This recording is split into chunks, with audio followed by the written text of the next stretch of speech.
A special thank you to each of our subscribers who make this channel possible. Here's today's story.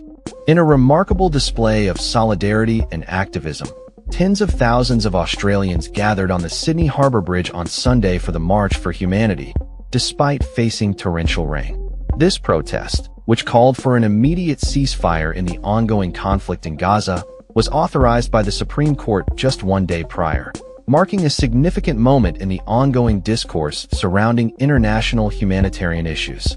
The turnout was impressive, with families, activists, and notable figures joining forces to voice their concerns and demand action from their government. Among the crowd was WikiLeaks founder Julian Assange, alongside prominent politicians such as federal MP Ed Husic and former NSW Premier Bob Carr, all united under the banner of peace and justice. The atmosphere was charged as chants of "Shame, shame Israel, shame, shame USA" echoed across the iconic bridge. Protesters held placards urging politicians to stop the war, and the collective call for a ceasefire resonated deeply among the participants. Many families, including parents with small children, expressed their commitment to the cause, emphasizing the need for Australia to take a more active role in addressing the humanitarian crisis in Gaza. Alec Bevel, a father attending the march, poignantly compared the plight of children in Gaza to his own 3-year-old son, Frankie, who he carried on his shoulders. He articulated a sentiment shared by many at the protest, stating, "We could be helping a lot more with aid. Our government hasn't put on any decent sanctions on Israel."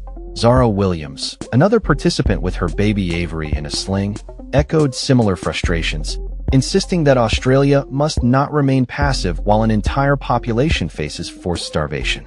As the march progressed, participants received a text from NSW police instructing them to halt the demonstration due to public safety concerns. Attendees were asked to turn back towards the city in a controlled manner, a move that raised eyebrows among many who felt the protest was peaceful and necessary. The police had not provided an estimated number of attendees, but the sheer volume of people was evident in the sea of placards and banners.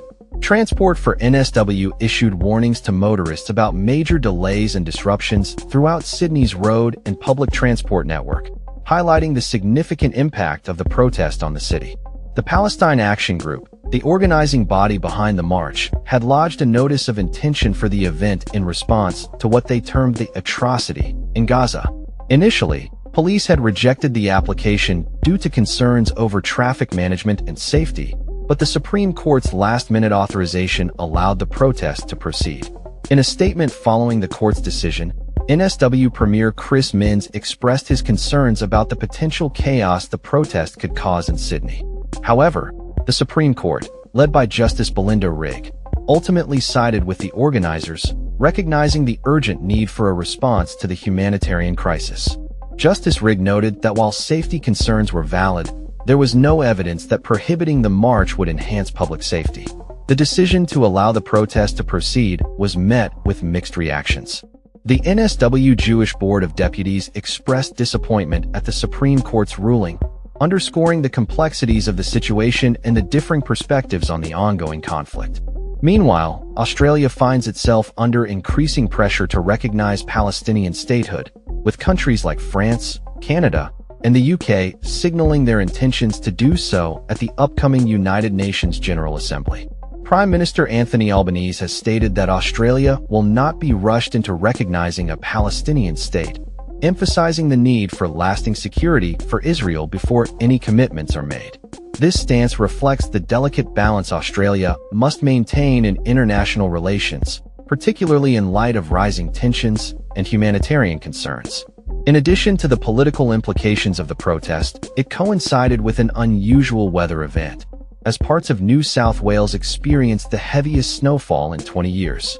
This juxtaposition of natural events and human activism underscores the unpredictability of both weather patterns and political landscapes. As the protest concluded and participants began to disperse, the call for action and awareness remained at the forefront of the conversation. The March for Humanity not only highlighted the urgent need for a ceasefire, but also served as a reminder of the power of collective action in the face of adversity. As the world watches, Australia must navigate its role in these pressing global issues, balancing domestic concerns with international responsibilities. The voices of those who marched across the Sydney Harbour Bridge will undoubtedly echo in the halls of power, urging leaders to take meaningful steps towards peace and justice. That's all for this story. We upload videos every day covering many different subjects, so hit that subscribe button to stay informed. Thanks for watching.